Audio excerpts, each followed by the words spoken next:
Je regardais, et voici, l'agneau se tenait sur la montagne de Sion, et avec lui 144 000 personnes, qui avaient son nom et le nom de son Père écrit sur leur front. Et j'entendis du ciel une voix, comme un bruit de gros eaux, comme le bruit d'un grand tonnerre, et la voix que j'entendis était comme celle de joueurs de harpe jouant de leur harpe. Et ils chantent un cantique nouveau devant le trône, et devant les 4 êtres vivants et les vieillards. Et personne ne pouvait apprendre le cantique, si ce n'est les 144 000, qui avaient été rachetés de la terre. Ce sont ceux qui ne se sont pas souillés avec des femmes, car ils sont vierges, ils suivent l'agneau partout où il va. Ils ont été rachetés d'entre les hommes, comme des prémices pour Dieu et pour l'agneau. Et dans leur bouche il ne s'est point trouvé de mensonge car ils y sont irrépréhensibles. Je vis un autre ange qui volait par le milieu du ciel, ayant un évangile éternel, pour l'annoncer aux habitants de la terre, à toute nation, à toute tribu, à toute langue, et à tout peuple.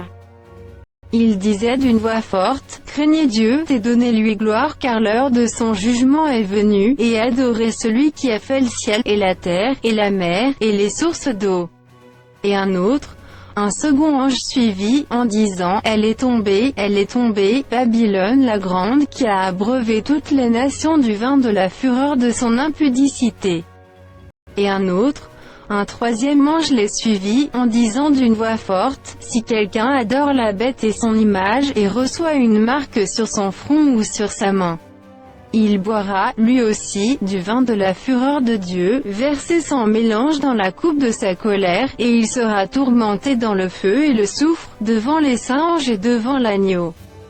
Et la fumée de leur tourment monte au siècle des siècles, et ils n'ont de repos ni jour ni nuit, ceux qui adorent la bête et son image, et quiconque reçoit la marque de son nom. C'est ici la persévérance des saints, qui gardent les commandements de Dieu et la foi de Jésus. » Et j'entendis du ciel une voix qui disait, « Écris, heureux dès à présent les morts qui meurent dans le Seigneur. Oui, dit l'Esprit, afin qu'ils se reposent de leurs travaux, car leurs œuvres les suivent. » Je regardai, et voici, il y avait une nuée blanche, et sur la nuée était assis quelqu'un qui ressemblait à un fils d'homme, ayant sur sa tête une couronne d'or, et dans sa main une faucille tranchante.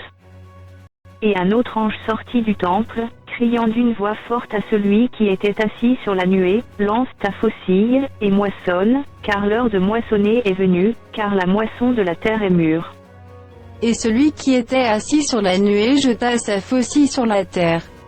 Et la terre fut moissonnée.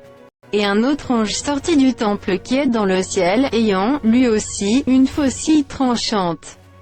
Et un autre ange, qui avait autorité sur le feu, sortit de l'autel, et s'adressa d'une voix forte à celui qui avait la faucille tranchante, disant, « Lance ta faucille tranchante, et vendange les grappes de la vigne de la terre, car les raisins de la terre sont mûrs. » Et l'ange jeta sa faucille sur la terre.